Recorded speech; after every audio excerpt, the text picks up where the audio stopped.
nabuntis ako. Ilang taong ka? 17.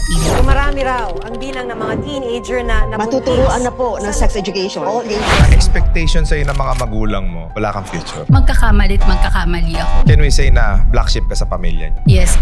Nahihiya na ako sa pamilya ko. Sila yung bumubuhay sa anak ko. Nag-decide ako na maghanap talaga ng trabaho. Doon ako nag-start na manood ng mga self-improvement, magbasa. Tinignan ko kung paano ko ba aayusin yung sarili ko. Nag-iba yung mindset ko talaga. Naniniwala ako na kailangan lumilevel up ka sa buhay. Pag nag-start ako sa isang company, usually napopromote talaga ako, boss. Bakit? Nakita ko talaga na kaya ko pala. Nag-excel ka? Nag-excel ako. Ano ang malaking impact nito na nadala sa mga kasunod na journey mo sa buhay? Marami ako natulungan and nakapag-provide ako sa parents ko. Meron na akong mga negosyo. It's all about the experience.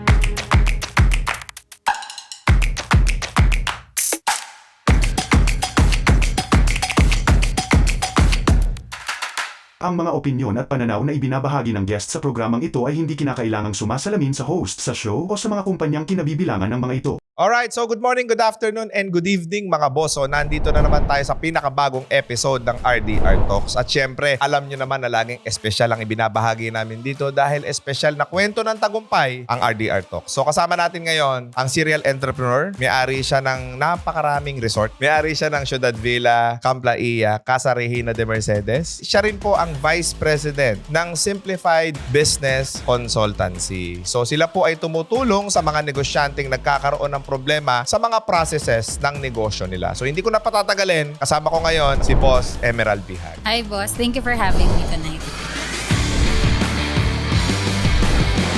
How's the resort business? Marami pa rin kaming inquiries and marami pa rin talagang mga bookings. Is it true na seasonal lang ang resort business? Yes, seasonal talaga siya. Pero sa ngayon, dahil we have different marketing strategies na ginagawa and very visible tayo sa social media, kahit lean season, napupuno na rin natin siya. Kagaya ngayon, tag-ulan, kaya nyo pa rin punuin ang bookings and schedules sa mga resort? Basta effective yung marketing and alam mo kung sino yung target market mo. Talagang kaya siyang punuin, especially during the weekends. Yes. Kahit umuulan yan, meron at merong nagbubuk. Paano nag-start yung resort business ninyo? Since 2010. But before, yung tito ko yung nagmamanage. When he passed away, kailangan namin mag-takeover kasi wala nang ibang magmamanage since sa dad ko talaga yung property. Ako yung na-assign sa family namin na mag-manage kasi lahat ng mga kapatid ko, established na sila and hindi sila makapag-resign talaga. Ako yung pinag-resign and ako yung pinag-manage. Talagang well-off kayo? Nung bata ako, yes, cause my dad is a lawyer. Kahit papano, komportable naman ang buhay. Pero syempre, sa pamilya, meron talagang mga struggle. Hindi siya nag-last ng ganun katagal kasi when I went to high school, medyo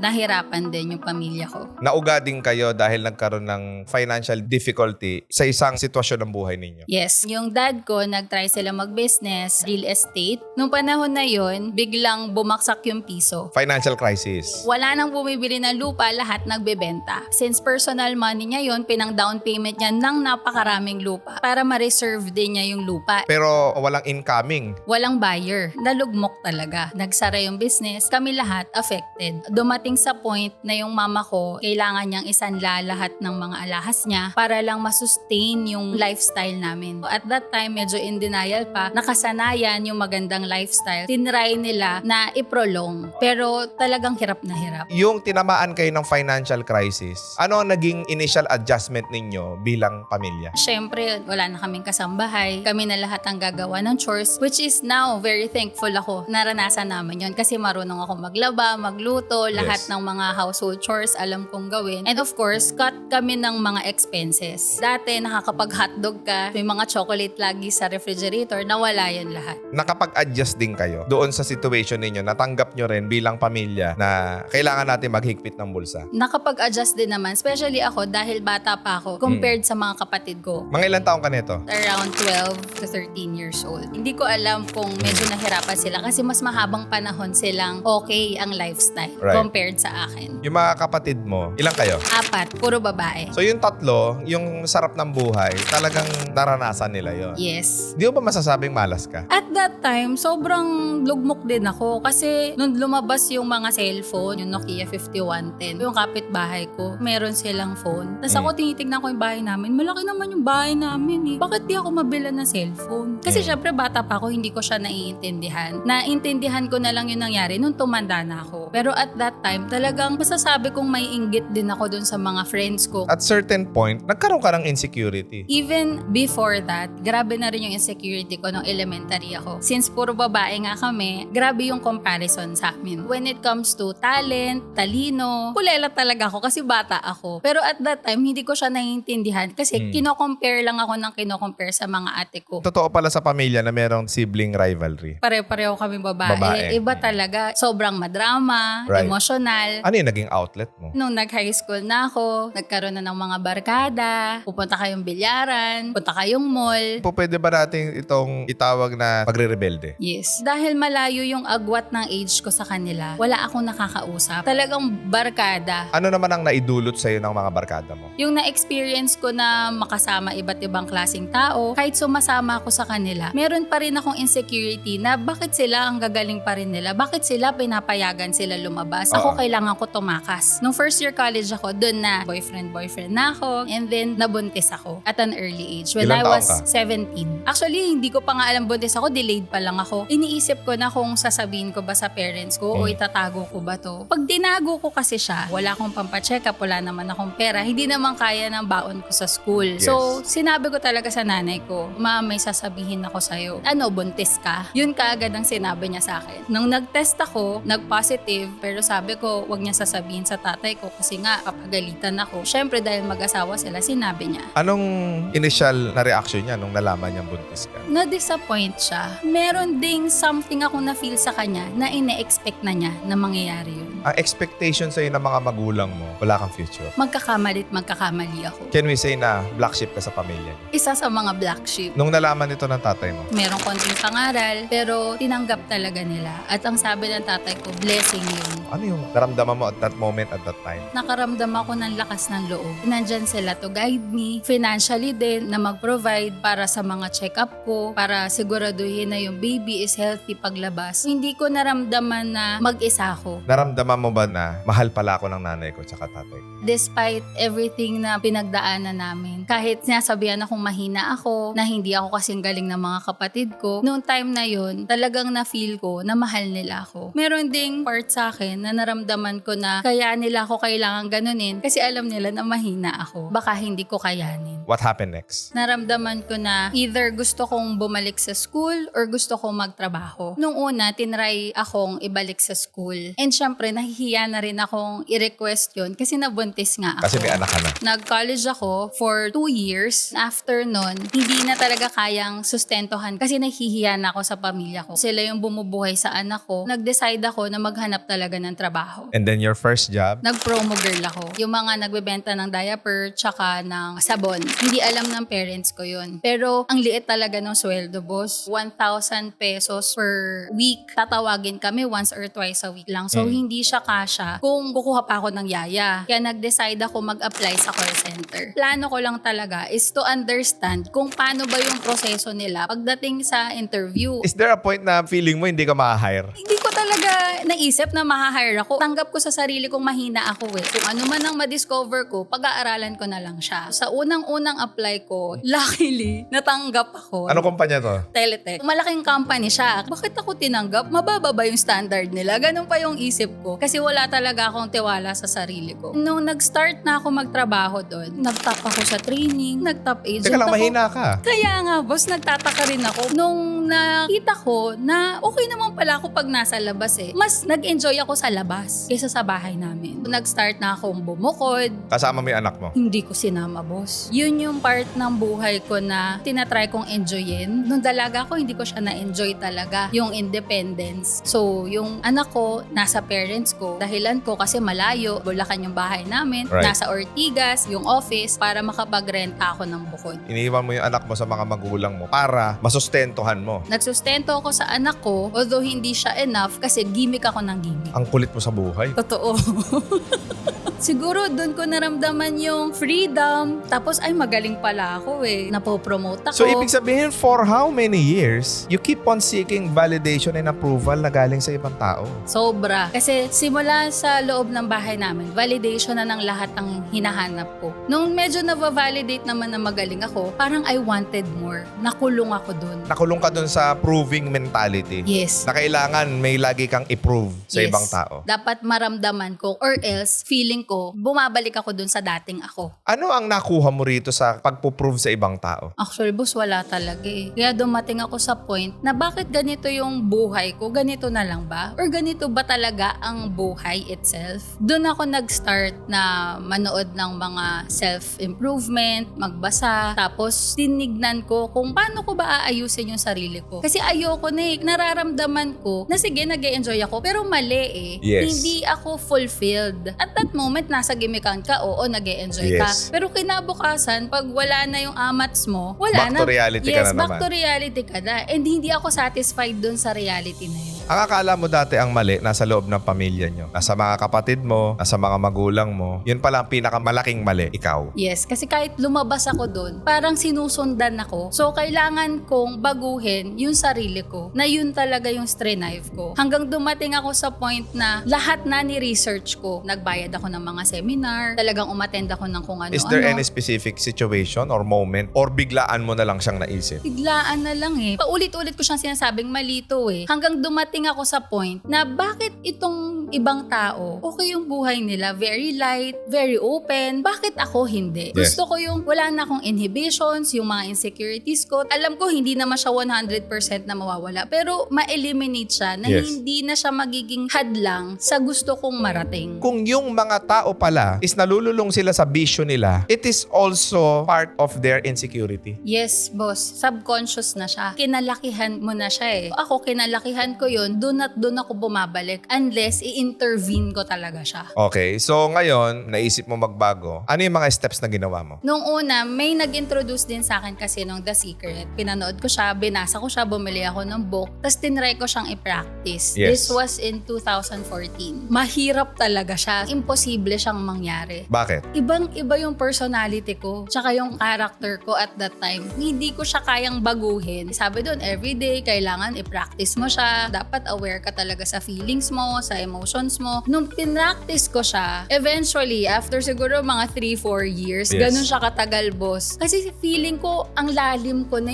Kumbaga, ang hirap na akong hatakin dun sa negativity. Ang hirap umahon. Mahirap itama yung matagal na pagkakamali. At nakasanayan na. At syempre, yung environment ko at that time, hindi rin sila ganun mag-isip Ibig sabihin, yung environment mo before na puro gimmick din, puro kasiyahan din ang hinahanap, sila din, ikaw din, na naghahanap din sila ng validation. Yes, Totoo yung sa sinasabi sa The Secret that like attracts like.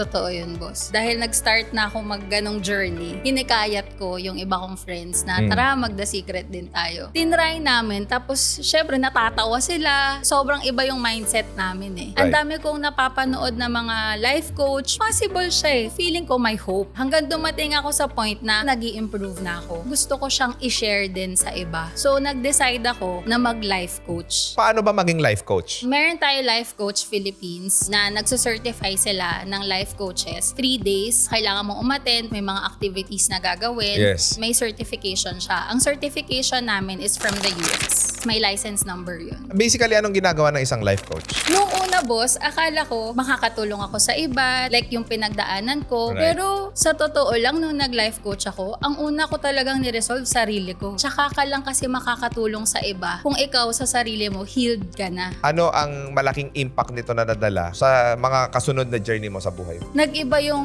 mindset ko talaga. Nag-iba na rin ang approach ko. Whenever merong conflict sa bahay, hindi ko na pinapatulan. May trigger kasi. Na dati, takot na takot ako sa trigger na yan. Ginagawa ko, iniiwasan ko yung trigger, which is mali pala yun. Kailangan harapin mo yung trigger na yan para maintindihan mo paano mo i-manage yung emotion reactions mo. Okay. Ang ginawa ko is, kailangan ko sanayin yung sarili ko na sige, may pinupuna kayo, pero iibahin ko yung reaction ko. Hindi ako magiging reactive. Kailangan self-awareness talaga. Noong naging life coach ka na, naiba ba yung mga circle of friends mo? Hindi ko talaga siya pinilit na maging iba. Parang yung flow Nag-rearrange niya. na lang yung mundo. Nag-rearrange talaga yung mundo sa akin. Nag-iba yung mga kasama ko. Kasi siguro yung mga dati kong kasama na iba rin yung trip nila, hindi ko na rin sila masyadong gusto kasama. Naniniwala ka dun sa level ng tao. Kaya hindi mo na sila nakakasama kasi magkaiba na kayo ng level ng buhay. Naniniwala ako na kailangan lumilevel up ka sa buhay. So yung mga dati kong kasama, kainuman ko, hindi ko na talaga sila makakasama or hindi na talaga kami compatible. May factor yung mga kasama natin sa buhay natin. Yes. Kailangan sumama ka dun sa mga tao na mai-inspire ka. Kung mas marami kang matututunan dyan, dun ka sumama. Di ba pagiging social climber yan? Hindi, boss. Marami kasi tao sinasabi, kaya ka lang nakikisama doon sa mga taong mayayaman, may pera kasi meron kang intention eh. Actually, boss, nagsa-start yan sa values ng tao. Bakit niya sinasabi yun? Kasi siguro siya yun. Pero yung taong sumasama sa mayaman para matutunan at para magkaroon ng wisdom at maintindihan kung paano yumaman, mindset yun ng tao. What are the experiences na natutunan mo sa pagiging empleyado and then yung natutunan mo sa pagiging life coach na naya-apply mo ngayon sa buhay mo ngayon? Nag-start yan when I managed yung mga resort. Wala naman akong experience sa resort kasi galing ako sa BPO industry. Tinry kong i-apply yung mga proseso na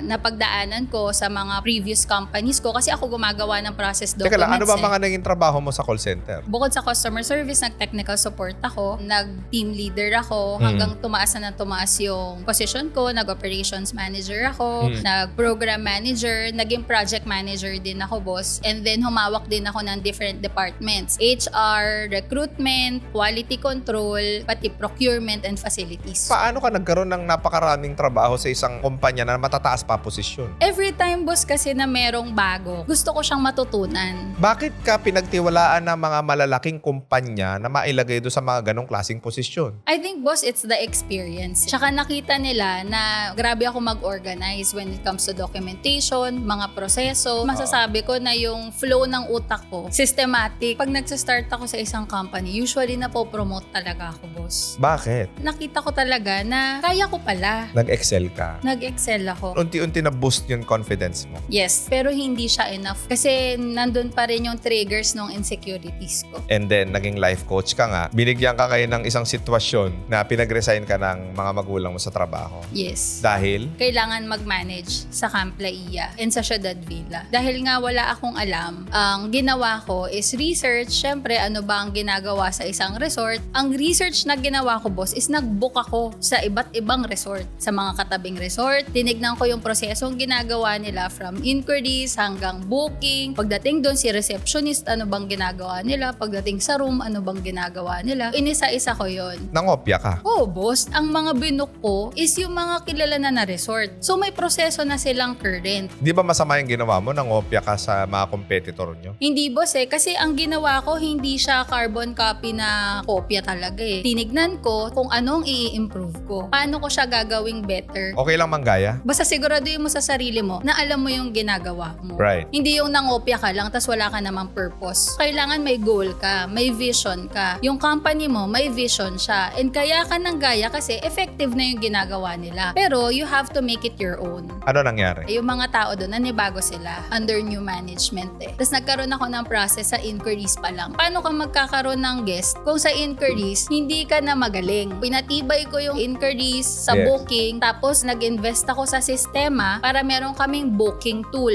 Kasi kapag nagmano-mano ka, prone yan sa double booking. Kailangan Okay. mo mag-invest sa sarili mong negosyo talaga. And then, since galing nga ako sa call center, pagdating sa customer service, tinrain ko yung mga tao ko kung paano maging magalang, Right. kung paano kausapin yung mga guests. Kaya ang number one review namin palagi is customer service. Lahat ng ito natutunan mo sa pagiging empleyado mo. Yes. And research talaga. Kasi hanggang ngayon, continuous learning yan eh. Kahit ngayon, boss, sa lahat ng na-experience ko, meron at meron ka pa ring matututunan. Ano yung naging impact mo sa Camp Laia Resort tsaka sa Ciudad Villa? Naging organized siya, boss eh. Pati yung mga tao ko, yun din yung sinasabi nila na mas Umayos. organized nga, mas madaling i-manage Alright. kasi alam nila lahat yung roles and responsibilities din Yes. nila eh. Doon ko inisip kung paano ko na siya ima-market. Importante is yung social social media. Kasi libre naman ng social media eh. So, imbis Right. na mag-ads ka, maging consistent lang sa posting. And dapat yung posting mo is alam mo kung sino talaga yung audience mo and kung sino talaga ang target market mo. Napalaki mo ba yung income ng mga resort niyo? Yes. Compared before, nung tito ko yung nag-handle, wala ring tracking, hindi nila natatrack. Wala rin silang rates na standard. Mahilig kasi doon, tawaran. Ganon kasi dati. Ngayon na may standard rates na ako, mas maayos, yung mga guest na dumadating, mas alam din nila kung anong i-expect nila. Over the years, okay naman yung negosyo nyo. Kumikita naman. Yes. Malaking hit lang talaga, boss, yung pandemic. Pero good thing, meron kaming savings kahit Yes. papano. Na-sustain namin siya, boss. And itong year na to, bawi itong year na to eh. Malaki kinita. Malaki naman, boss. Bakit ka pa nagtayo ng iba pang negosyo? Meron akong hinahanap na sabi ko, ito na lang ba talaga yung purpose ko? Alam ko, marami ako natulungan, like yung mga empleyado namin, and nakapag-provide ako sa parents ko. Pero there is still something missing sa akin. Na dun lumabas yung opportunity na itayo ko si SBC, Simplified Business Consultancy. Nakita ko kasi yung struggle ng mga negosyante na pinagdaanan ko rin naman siya dati. Na yung iba, kahit ang tagal na sa negosyo nila, confused pa rin sila and sobrang magulo pa rin, wala pa rin silang proseso. Gusto ko silang tulungan talaga. Gusto kong i-apply din sa kanila kung ano yung mga na-experience ko and talagang matulungan sila na umayos yung negosyo nila. Bakit naman ako mag-i-inquire sa SBC,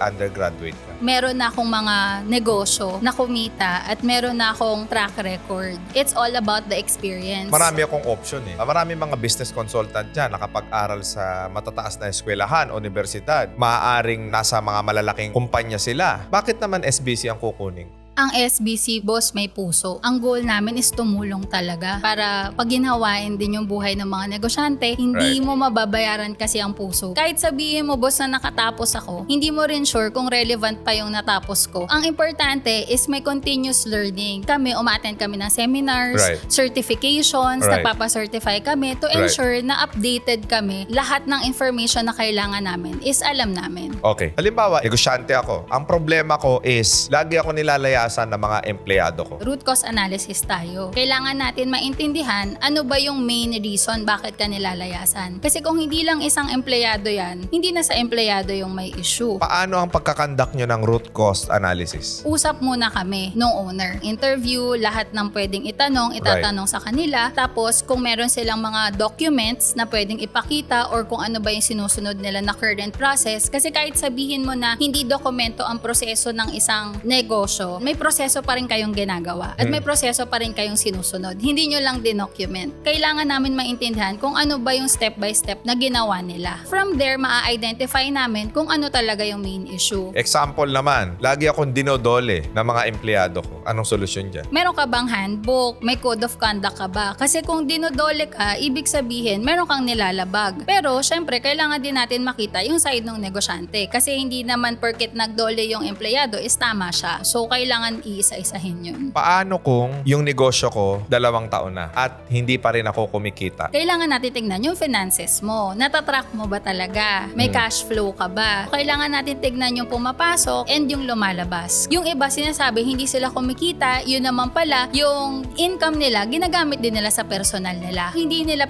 pinaghihiwalay. Very important na ihiwalay mo yung business finances mo sa personal. Doon madalas nagkakaroon ng ganyang issues eh. Tapos sasabihin nila na hindi sila kumikita dahil nga hindi rin nila alam kung nasaan. Huwag nating isipin na komplikado kasi kung iisipin natin yung accounting side, financial side ng business, medyo may complications talaga yun kasi maraming factors yan and categories. Kumikita yung negosyo ko, takot ako mag-expand. Anong dahilan? Bakit ka natatakot? Once na maintindihan mo yung takot mo na yun, tsaka mo siya i-address. For example, natatakot ka mag-expand kasi baka wala namang bumili. Dahil yun ang takot mo, titignan mo na kaagad kung may market. Kapag nag-expand ba ako, kapag nagdagdag ba ako ng products, may market ba tong products na to? Kasi once na meron kang sagot doon, mas makakampante ka na, hindi, may market to. Kasi Right. ni-research ko na yan. Nag-feasibility study ako na itong product na to is hinahanap talaga ng mga tao. From there, makakampante ka at alam mo na tama yung expansion mo. Paano mo malalaman na niloloko ka ng business partner mo? Sa business partner kasi, we have different roles. Kailangan defined ang roles nyo. Anong role mo? Anong role niya? Dapat meron kayong kontrata niyan. Dapat may agreement kayo. Very Magkapatid important. sila eh. Kahit magkapatid, boss, dyan nga unang nagkakaroon ng issue kapag kamag-anak.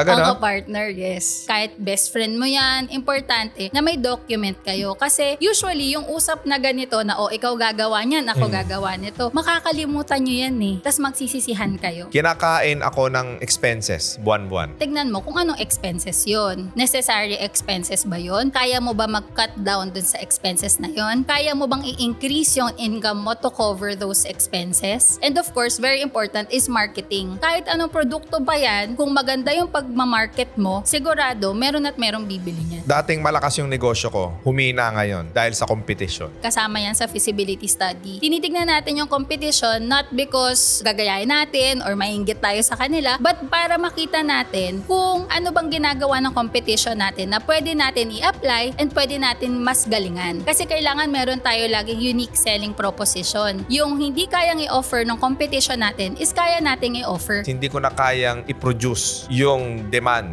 ng market. Kung papipiliin ako, mangungutang ba ako or maghahanap ako ng business partner? Kapag sobrang in demand ng produkto mo na hindi mo na kayang i-supply, very good problem yan. So, mag-business partner or mag-loan ka, para sa akin, kung expansion yan at napag-aralan mo yan, na marami talagang bibili niyang produkto mo or no service na yan, I suggest, mangutang ka na lang. Magandang utang yun kasi alam mong may return yun sa'yo And make sure before ka mangutang, na-compute mo na yan. Magkano yung uutangin mo? Magkano ang ibibili mo dyan ng mga produkto mo? Magkano ang babalik sa'yo? At gaano katagal yun babalik sa'yo? Kala ko mahina ka. Ba't lahat ng tanong ko nasagot mo? Probably, doon sa mga tao na tingin ninyo sa sarili ninyo, wala kayong value, mahina kayo, most probably nasa maling lugar lang kayo. Totoo. Maaring nasa maling sitwasyon kayo, maling pagkakataon kayo. Kahit anong value mo sa sarili mo, kung nasa maling lugar ka, wala kang halaga. Tama? Yes. What makes you different? We make sure na yung clients namin updated sila. Whenever meron silang services na kinuha sa amin, may project management tool kami na ginagamit para matrack talaga lahat and then ina-update talaga namin sila. So, yung mga client namin, alam nila kung ano na nangyayari dun sa project na ginagawa namin for them. We make sure na yung binayad nila, sulit na sulit talaga and more than that, yung ipoprovide namin. And of course, yung system. Meron kaming automation. And IT services. Yes, na customized. Doon namin tinitailor fit yung system and automation na ginagawa namin for them. I can attest to that mga boss, no? Kasi si Boss Emerald, ang katulong po ng RDR Business Solution, sila po ang tumulong sa amin na magawa ang